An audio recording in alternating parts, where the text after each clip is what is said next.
안녕하세요. 하루 필수 말씀 충전 하필 큐티 조종환입니다. 오늘 함께 나눌 하나님 말씀은 누가복음 4장 31절에서 44절까지 말씀입니다. 함께 읽으면서 묵상하도록 하겠습니다. 예수께서 갈릴리 가버나움 동네로 가셔서 안식일에 사람들을 가르치십니다. 잠시 후에 이 안식일이라고 하는 게 조금 이제 본문을 이해하는 데 중요하니까 기억해 두셨으면 좋겠어요. 그런데 사람들은 그의 가르침에 놀랍니다.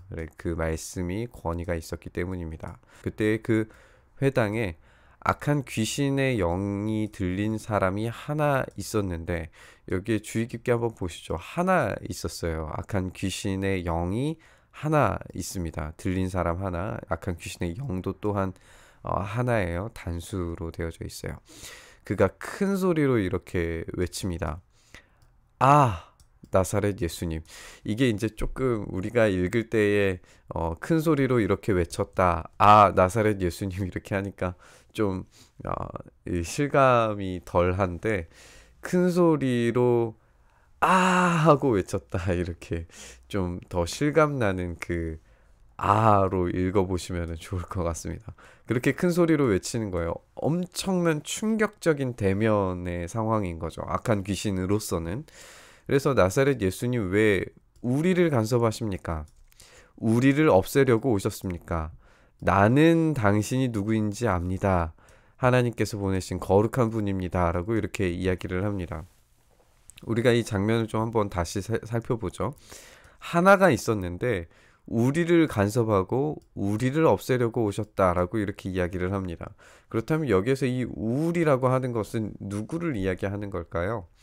이 본문을 조금 더 생각을 해보면 이 당시에 지금 이 시점에 어, 그 공간 안에 있었던 사람들을 생각을 해보면 회당 안에 있는 사람들이에요. 그 중에서 악한 귀신의 영이 들린 사람이 하나 있었다는 거예요.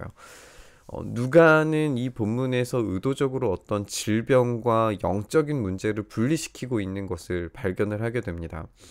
어, 누가는 의사의 역할을 했던 사람이었기 때문에 어떤 신체적인 반응으로서의 어떤 정신질환들 같은 것들도 많이 봤었을 거예요. 그런 종류의 것이 아니라 어떤 이 회당 안에 같이 있을 정도의 어떤 정상적인 판단과 능력이 있는 그런 사람이었을 텐데, 악한 귀신의 영이 들린 한 사람이 그 안에 숨겨져 있었을 수 있는 거예요. 그런데 이 사람이 지금 예수님을 만나고 난 다음에 그 반응이 이제 급격하게 바뀌게 되는 거죠.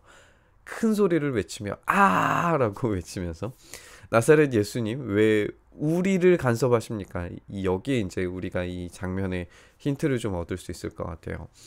귀신은 지금 혼자서 이 회당에 있는 게 아니라 회당과 그리고 회당에 있는 사람들과 이 악한 귀신의 이 악한 영의 어떤 커넥션 연결고리들이 있었던 거예요. 그래서 이 회당에 있는 사람들을 관계를 왜 간섭하느냐라고 하는 해석이 될 수 있어요.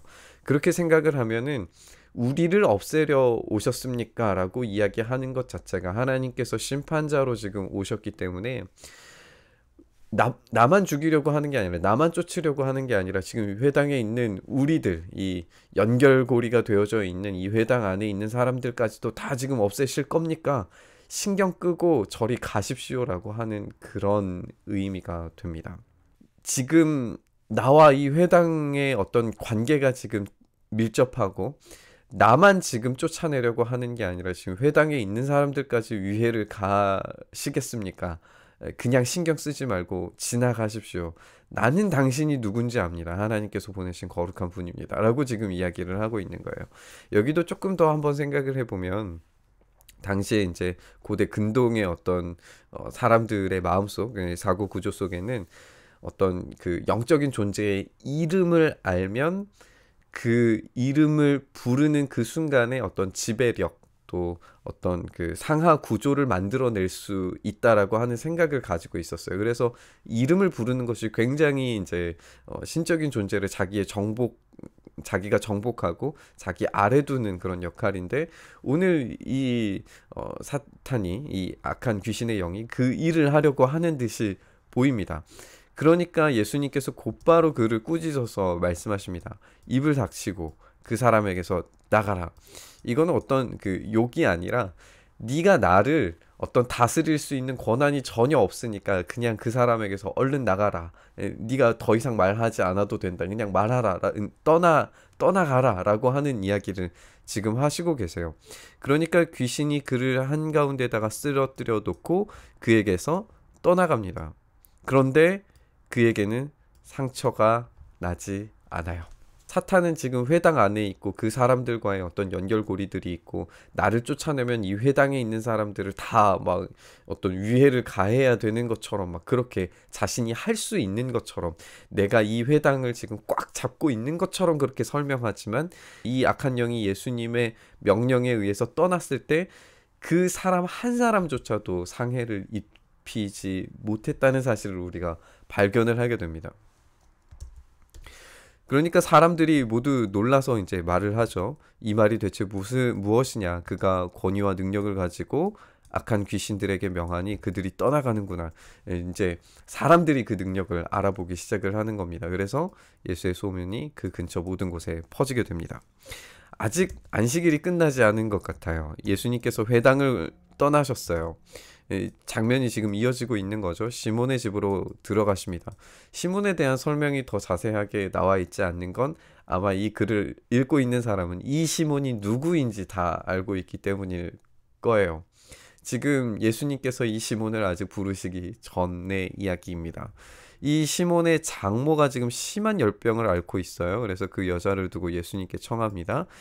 여자에게 다가가셔서 굽어보시고 열병을 꾸짖으십니다. 그리고 열병이 물러갑니다. 마치 어떤 그 악한 영에게 지금 하시는 것처럼 똑같은 방식의 일을 하시는데 이게 이제 신체적인 질병과 또 영적인 것들 모두를 포괄하는 어떤 그런 모습을 우리가 보게 되는 거예요. 어쨌든 지금 이제 신체적인 문제가 있는 이 시몬의 장모를 예수님께서 고치시게 됩니다. 해가 질 때에, 그러니까 해가 졌다라고 하는 거는 안식일이 이제 끝났다는 이야기예요. 안식일 사건에서 이제 질병과 그리고 영적인 문제들, 신체적인 것과 영적인 것들을 다 고치신 예수님의 사역이 지금 안식일에 이루어졌는데 해가 질 때의 사람들이 온갖 병으로 앓는 사람들을 다 예수께 데리고 왔다라고 이야기를 합니다. 안식일에는 함부로 움직일 수가 없으니까 안식일이 끝나자마자 막 사람들이 막 기다렸다가 끝나자마자 막 다 데리고 온 거예요. 예수님께서는 한 사람 한 사람 손을 얹어서 고쳐주십니다. 또 귀신들도 많은 사람들에게 떠나가며 똑같이 이제 소리를 지릅니다. 당신은 하나님의 아들입니다. 그렇게 지배력을 선언하고 이루려고 했지만 예수님께서 꾸짖으시고 귀신들이 말하는 것을 허락하지 않으십니다. 귀신들을 통해서 하나님의 아들임을 인정받게 되는 것에 대해서 거부하시는 것임과 동시에 예수님께서 이 어떤 권세의 우위가 누구에 있는지, 그들이 그 악한 영들이 아무리 이름을 부르고 그 사람의 정체를 드러내려고 해도 결국에는 우리 주님이 훨씬 더 강력한 지배의 존재이시기 때문에 그들이 아무리 해도 예수님께는 되지 않는 거예요. 그들이 그가 그리스도임을 알았기 때문에 발버둥을 치지만 예수님의 통치 아래에서 아무런 힘을 쓸 수가 없습니다. 예수님의 그 치유의 작업은 날이 새도록 이루어집니다. 날이 새니 예수님께서 나가셔서 외딴 곳으로 가십니다. 그런데 무리가 찾아와요. 예수님을 찾아다니다가 그에게 와서 자기들에게서 떠나가지 못하시게 자기네 곁에 모셔두려고 합니다. 그러나 예수님께서 이제 말씀하시죠. 나는 다른 동네에서도 하나님 나라의 복음을 전해야 된다. 나는 이 일을 위해서 보내심을 받았기 때문이다 라고 이야기를 합니다. 그리고 예수님께서 유대의 여러 회당에서 복음을 선포하십니다. 우리가 오늘 본문 첫 번째에서 이제 회당 이야기가 나왔고 오늘 이제 회당으로 복음을 선포하시는 이야기로 마무리되게 되는 것을 보게 되네요. 우리가 오늘의 이 장면에서 이제 예수님의 사역들을 생각을 해보면 예수님께서 누가복음 이제 4장 18절 19절에서 말씀하셨던 것처럼 병든 자들에게 그리고 눈먼이들에게 다시 보게 하고 포로가 된 자들을 이제 풀리게 하시는 어떤 그런 자유의 작업들을 하실 때에 영적인 것뿐만 아니라 육체적인 것들까지도 회복시키시는 예수님의 모습을 보게 됩니다. 그렇게 예수님은 우리의 인격과 우리의 삶 가운데에서 어떤 한쪽에 치우친 어떤 회복이 아니라 전 인격적인 회복을 이루시는데 자신의 온 사역을 던지시는 것을 보게 됩니다. 또 한 가지는 뭐냐면 이런 예수님의 회복의 작업, 전 인격적인 회복의 작업을 경험한 사람들의 반응이에요. 그 사람들은 다른 곳으로 가지 못하시게 만들어요. 모든 병든 사람들을 그 안식일이 끝나자마자 다 데리고 올 정도로 막 간급함과 간절함이 있었어요. 그리고 막 치유 받으니까 그런 기적들을 경험한 것에 막 놀라고 환호하고 즐거워하고 막 온 기쁨이 아마 그 성에 있었을 겁니다. 그런데 그와 동시에 그 사람들의 반응은 예수님을 자기네 곁에 모셔두려고, 그러니까 예수님을 어떤 제한적이고 한정적인 존재로 만들기 위해서 시도하는 것을 보게 돼요. 이 회당 안에 있었던 사탄의 전략과 그리고 이 사람들의 전략이 어떻게 보면은 비슷한 맥락 가운데 있는 것처럼 보이기도 합니다. 그렇게 생각했을 때 이 예수님께서 지금 이 사람들을 떠나가시는 것은 복음의 핵심을 이 사람들이 제대로 캐치하지 못했다는 거예요.